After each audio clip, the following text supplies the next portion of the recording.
I knew Samuel L. Jackson was Frozone, but it was still surprising to hear his voice in the movie. And I do want to point out one thing, like, real quick. It's not a major thing, but it was funny. In the iconic Where's My Super Suit scene, his wife never shows up on screen. And I think that's because they didn't want to animate her, because that's literally her only scene in the movie. It would work, it would make more sense if he were to actually go in the other room and talk to her instead of screaming at her from another room. But it works because comedic purposes.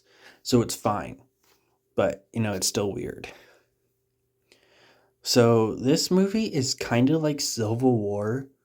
Before Civil War, I am not 100% sure if the comic book came out before Incredibles or not. I have read a few of the Civil War comics, but not to its full content because I was not a huge fan of it. Um, there were a lot of weird storylines in that.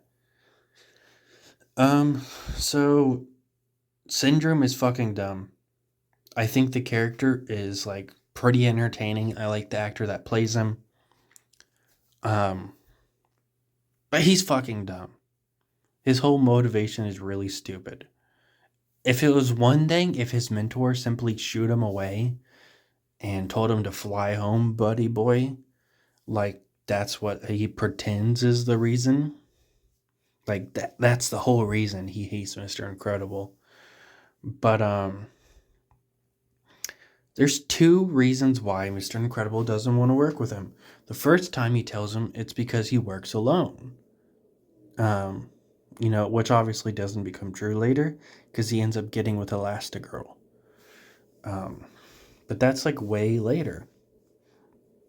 And the second time he tries to get him to go away because he's trying to deal with a dude that has fucking bombs and is trying to rob a bank. Um, so yeah, that's very weird. But what happens after is even weirder. The Bon Voyage takes advantage of the situation and puts a bomb on him right when he tries to fly away on his boots. And Mr. Incredible yells, "You have a bomb on you!" But the kid, for whatever reason, does not listen. And which leads to him eventually getting the bomb off. But the bomb lands on train tracks, so he has to stop a train from crashing, which ends up getting him sued by all the people that got hurt on it because he didn't explain what happened to the police at all. He says, "Oh, the Bon Voyage got away because of the kid." And that's it. You could have explained everything that happened to make the situation better and make the cops not be so angry at you. But he's more worried about a wedding because he's going to go get married to Elastigirl. I think she would have been perfectly fine knowing that he went after a terrorist that was bombing places. Um, it's not like it was, you know, something like less dangerous. Like he decided to go after someone that robbed a rich person or something. That dude could severely injure civilians. So he should have went after him, but he didn't, which was kind of stupid. He also gets sued by a guy that tries to commit suicide, but he didn't want to be saved, which is kind of fucking dark. Definitely for a kids movie.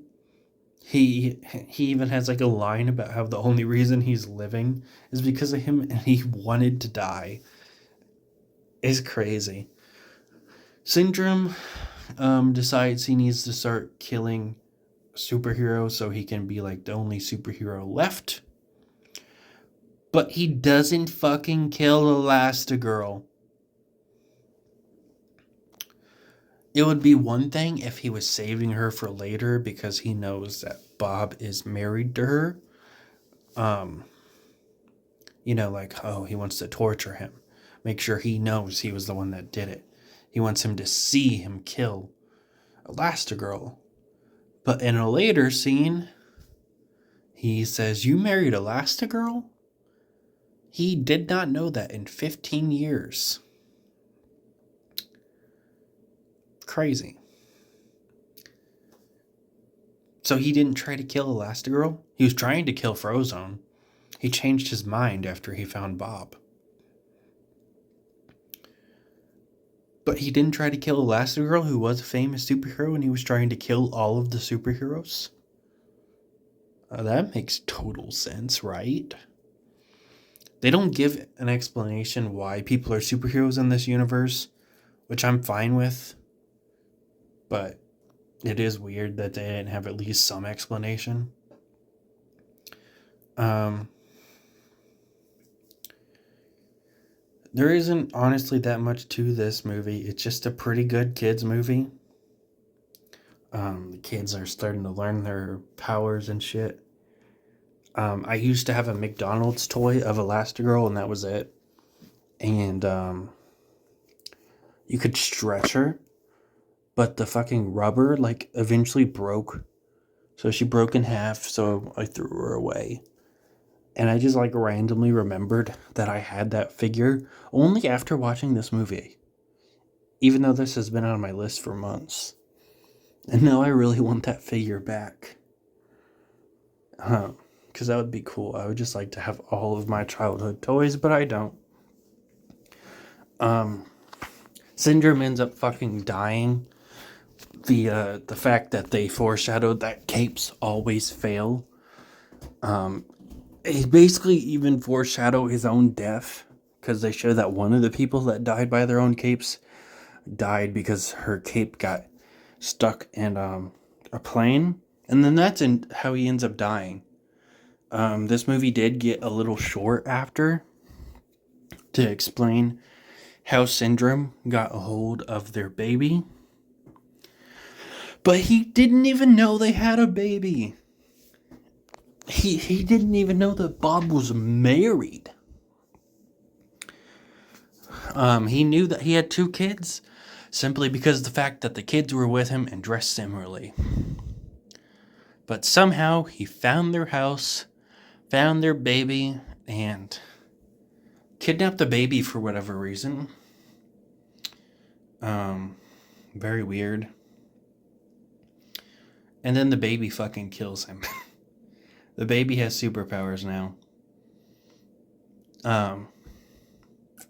Which unfortunately isn't a plot twist because this was a childhood movie. And I used to watch the short all the time as a kid.